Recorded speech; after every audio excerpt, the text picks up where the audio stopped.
Hi friends, this is Shravani. Welcome to my channel కాసేపు సరదాగా. నా ఛానల్ని లైక్ చేసి షేర్ చేసి సబ్స్క్రైబ్ చేసుకోండి. సబ్స్క్రైబ్ చేసుకున్నాక పక్కన ఉన్న బెల్ ఐకాన్ని క్లిక్ చేయండి. ఈ వీడియోలో మీకు చూపించబోతున్న రెసిపీ పాతకాలం నాటి మామిడికాయ మినప వడియాల కూర. చాలా టేస్టీగా ఉంటుంది. రైస్లోకి పర్ఫెక్ట్గా సెట్ అవుతుంది అండ్ చాలా ఫాస్ట్గా కూడా అయిపోయే రెసిపీ ఇది. సో ఈ రెసిపీని ఎలా చేసుకోవాలో తెలుసుకోవాలంటే స్కిప్ చేయకుండా కంప్లీట్గా వీడియోని చూడండి. అలాగే నా ఛానల్ని సబ్స్క్రైబ్ చేసుకోవడం మాత్రం మర్చిపోకండి. రెసిపీని స్టార్ట్ చేద్దామా?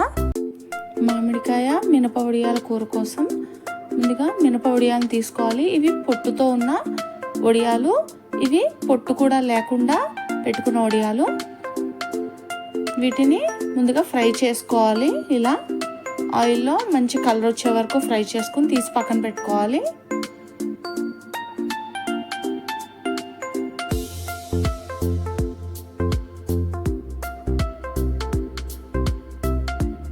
ఇప్పుడు అదే ఆయిల్లో కట్ చేసి పెట్టుకున్న ఉల్లిపాయ ముక్కల్ని వేసేసుకోవాలి.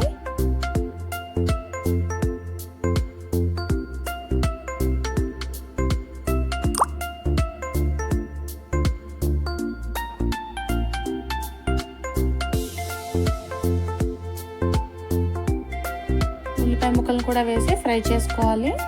ఇవి ఫ్రై అయ్యేలోపు ఒక మామిడికాయని తీసుకుని దాని తొక్కంతా కూడా తీసేసి దాన్ని ముక్కల కింద కట్ చేసి పెట్టుకోవాలి.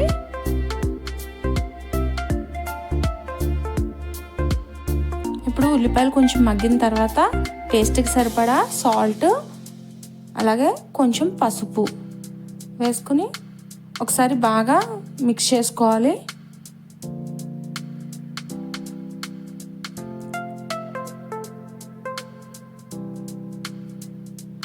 ఆనియన్స్ ఇంకొంచెం ఫ్రై అయినప్పుడు ఇందులో టేస్ట్కి సరిపడా కారం కూడా వేసేసుకోవాలి.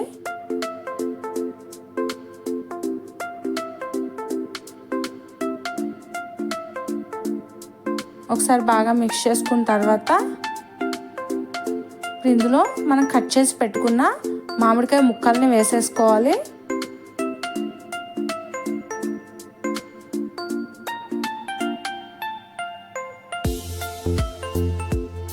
ఒకసారి మిక్స్ చేసుకుని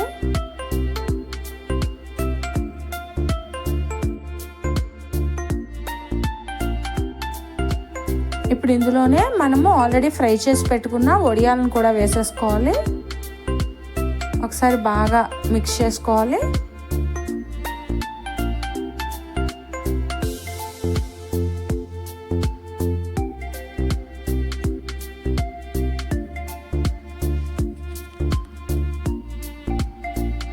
ఇలా బాగా కలుపుకొని ఒక 3-4 నిమిషాలు బాగా మగ్గనివ్వాలి.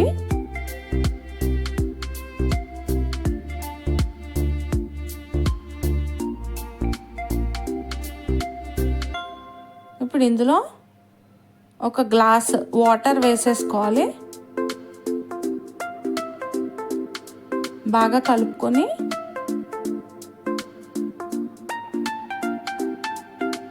ఇందులోని ఇప్పుడు కొంచెం బెల్లం వేసుకోవాలి. ఒక స్పూన్ వరకు సరిపోతుంది. ఇలా బెల్లం వేసుకోవటం వల్ల చాలా టేస్టీగా వస్తుంది కర్రీ.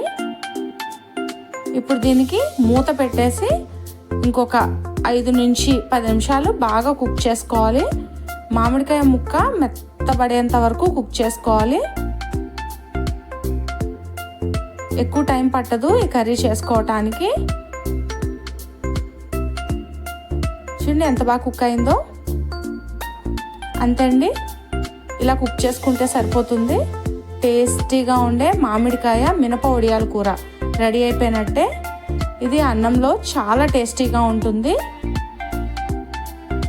పాతకాలం వంటలు ఇష్టపడే వారికి ఈ రెసిపీ చాలా బాగా నచ్చుతుంది. మీరు కూడా ట్రై చేయండి. మీకు ఎలా వచ్చిందో నాకు కామెంట్లో చెప్పండి. మీకు ఈ రెసిపీ నచ్చుతుందనే అనుకుంటున్నాను. మీకు కనుక నచ్చినట్లయితే ఈ వీడియోకి ఒక లైక్ కొట్టి షేర్ చేయండి.